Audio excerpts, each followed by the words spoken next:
So before I get in my list, just a reminder: make sure you guys continue to watch because another segment will come up where we actually pick our game of the year that we played this year. All right, guys. So the great games that I played for this year, I'm going to go over right now. I'm just going to kind of give you an overview of what my year looked like. There's a few games that weren't on here that I just played for a few minutes, like retro games and stuff like that. Like Berserker for Dreamcast, stuff like that. I played that one session for an hour probably. So I'm not counting like a lot of the retro stuff in here because I didn't really dedicate my time to beating them. Anything that I spent more than that in, I'll mention on here now.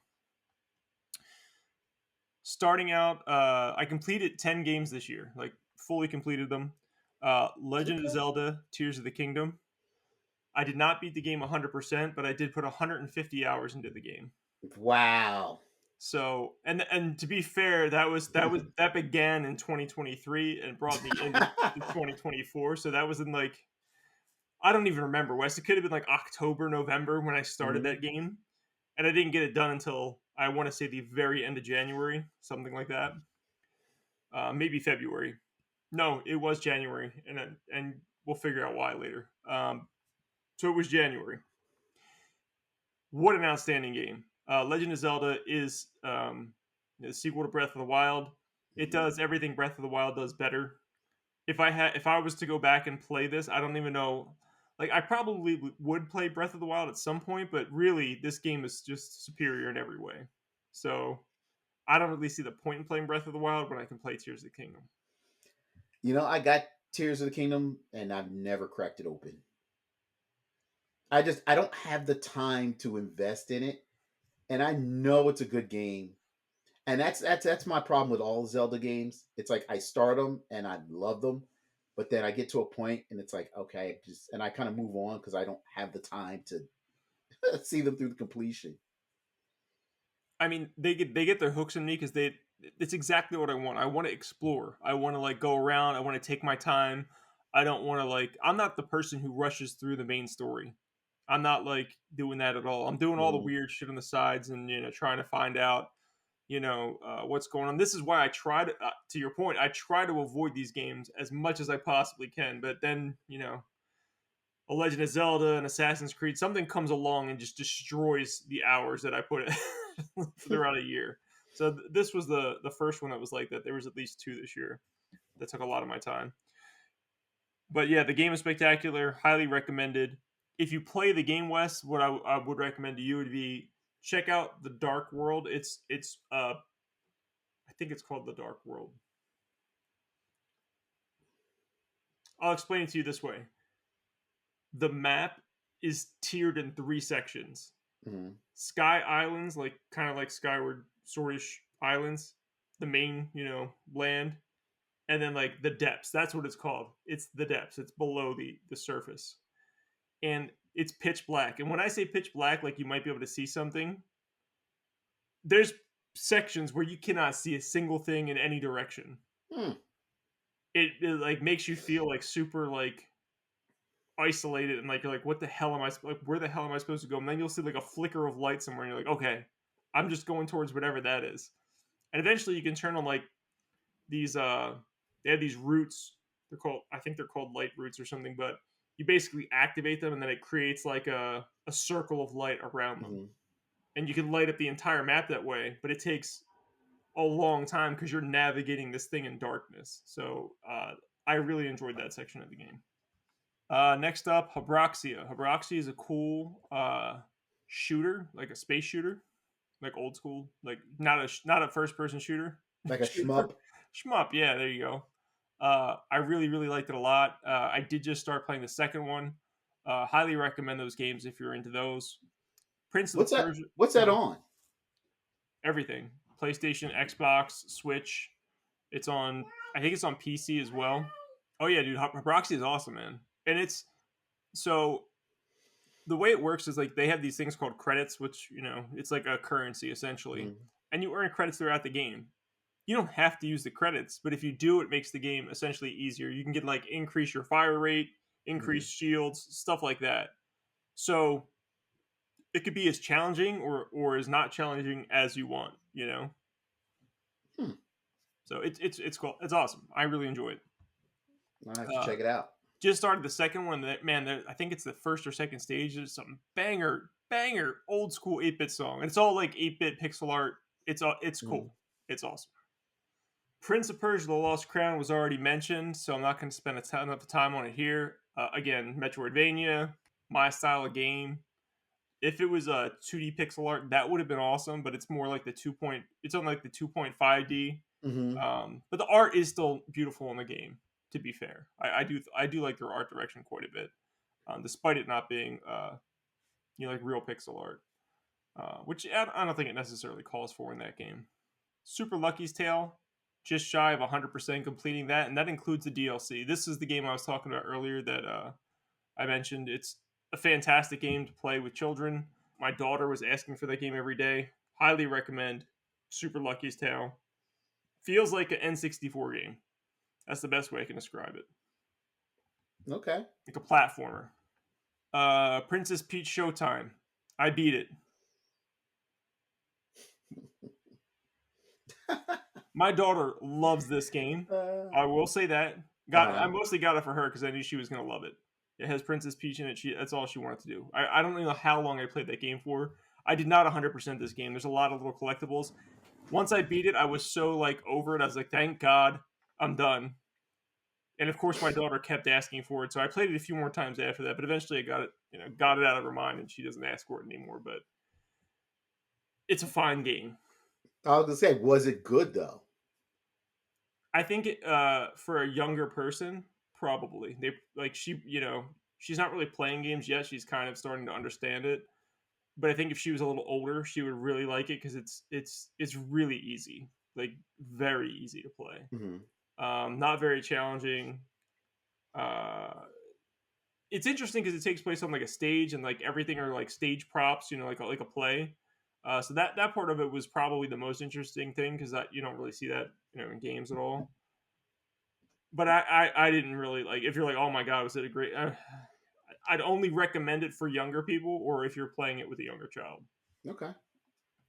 You would not enjoy this game, Wes. I'll put it quickly. I played Asteroids Recharged. This was again. I'm going through my completed list, so everything I'm talking about right now is completed games. I consider that game completed. There's it's an arcade game, but they have these missions in there, and that's what I really got addicted to. I completed all their missions, and it was either the last one or the second to last one was like unbelievably hard, but I beat it. Got my achievement for beating all the missions. Dude, feel like Asteroids. It's a great version of Asteroids, and I want to say they might have the original on there too. They did a lot of those like remakes or recharged versions Atari's of doing all the recharge ones. because there's a Space Invaders one, Mm-hmm. Infinity Gene, that I downloaded and started playing. It's just like a different twist on Space Invaders. So it's like, yeah, they're bringing these classics back with a twist. Exactly. There's like a twist to all of them, or just slightly different. Like in Asteroids, I think they give you like 3 lives and power ups and stuff, but they would make the levels like more challenging and other stuff. Different things would happen. So Hmm. they're definitely changing things, but it's like the next evolution of those games. It's really cool to see. After that, I beat Super Mario Land of the Six Golden Coins. That's on the Game Boy. Uh, Classic game. Never beat it before. In fact, I don't think I've ever played it before. I don't remember playing that as a child. Very good game. Very good game. Even today. And it's pretty simple. It's not too difficult to play. So younger kids would be great for it. God of War Ragnarok. This was the other game I put tons of time into, Wes. I don't know how many hours it was. It was Bro, a I lot. don't I don't know why it took you so long to play that. I explore, bro. I Oh, probably that beat game like was so good. I probably collected like 95% of the stuff in the game, like complete. Like if it was 100% complete, I was probably somewhere around like 95%. Yeah, but you waited so long before you started playing it. That should have been priority. And I love the first one too. I was just like, I don't have the time for this. I had to wait for the right window, and then once I did play it, I would say that after the second session, I was like, all right, we're doing this thing. I got to beat this game. Okay. So out of the two, which was your favorite? Which did you Oh, the like first more? one. First one was Okay. better. What do you think? I like the first one too because the first one had that oh my god moment Yeah. that I never got in the second one. The second one was good. It It was was good. really good. Yeah, absolutely. It had some twists and turns in the storyline and some plot twists, but I didn't get that one moment. Spoilers. Spoilers. Spoilers. Like in the first one, where Kratos goes back to his house and digs up his blades of chaos. Spoiler You alert! Spoiler. At this point, everybody should have played it, so it's almost it no longer is a spoiler. But yes, but that scene right there, like I was screaming because I Oh, just dude, yeah. I was like, "What?" Like, oh man, like by that point in the game, you totally forget about the Blades of Chaos. Like they're not even in your mind. right because you the axe was fine. That's all Yeah. you had, and it was like okay, all right, axe is great. Bet. Yeah, that was certainly a moment, man. They weren't going to be able to recapture that. There's no way they could have recaptured that, obviously. Um, but the second one was good, and there was definitely the problem I had with the second one. Honestly, is there was too many cheese moments in it. And what I Mm. mean by that, like there was this thing Kratos and whatever his son's name is, I can't remember because Atreus. Atreus, sure, whatever, that guy. When they would talk, they would just like throughout the entire game, they're like, oh, be better. They said that so many times. Like, if you say be better one more time, I'm gonna throw this game in the trash can. Like, it's just like, what? Like, I get that's part of like your story or whatever, but it was just too much. It was too much cheese for me. But it was still a fantastic game. It still was, yeah. I could forgive it. I can get over that, but it was just like that wasn't in the first one at all. There wasn't one moment in the first game I was like, oh, that was really cheesy. The Pathless, a game I don't think I enjoyed that much. I would not. I would absolutely not say it's a bad game. I think it's a pretty good game, and I liked it a lot more with the ending. I will say that if I just beat this game or played this game and didn't beat it, I would probably have a much stronger opinion on the negative side. Hmm. Where the ending was very good and made me feel a lot more positive about the game. But this game is from the makers of Journey and also Abzu, I think they made, and some other stuff, right? So if you guys are familiar with either one of those games, you should have an idea of what kind of games they make. And it's really based on traversal and like you shoot these arrows, you hit these diamonds, and they propel you forward. So you can get like, a faster and faster speed. Think about like Spider-Man swinging his webs, and you can get faster and faster if you're like, in a cadence with them.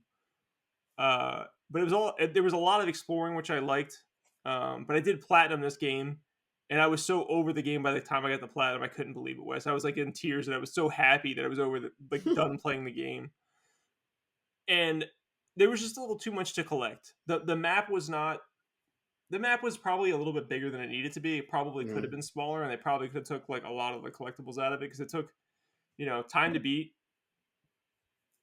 was like 7 or 8 hours. That's why I picked the game. I think I played the game for 30 hours to get the platinum or something like that. Okay. It was fine. It was fine. It, I don't know. We'll talk more about it shortly. Star Wars Jedi Survivor completed that game. Got around 90% completion, I would say. Did not get everything. Ooh, that's another one that was so good. That was so good. I Going back to the God of War thing for 1 second. The first one was better than the second one. In this case, I think the second one is superior than the first one, like by far. Yes. Yeah, much better. I had a big problem with the first game. I feel I'm probably crazy or something, but I feel like the combat there was just like a millisecond off. Like something was not responding fast enough. Like I'm talking about like 0.001. Like I was like losing fights all the time. Did not have that problem at all this time. No problems with the combat. I did have a lot of bugs though. I almost broke the game, I think, on two separate occasions, Wes. And I would have been furious if that happened because one was kind of like 10 hours in, and Hmm. the other one was like late game, and I was like, oh my god, dude, if I break this game, like, uh, but that early one, I really didn't think it took me about 50 minutes to fix what I broke in one of the puzzles, Okay. which it essentially trapped me. Or no, it didn't trap me. I'm sorry. Let me fix that. It did not trap me. I could have moved on with the game, but the collectible that I was like this close to getting, I would Hmm. not have been able to get if I didn't fix this thing that This I thing. accidentally did, where I threw a ball, like those orbs that create like Hmm. paths. I threw one back, like from a path that I've already been on that I didn't realize, and it was hard for me to get it in there. I just thought it was a challenge, and then getting it out was like 50,000 times harder than getting it in. Oh man. I figured it out, but it Uh, was a mess, man.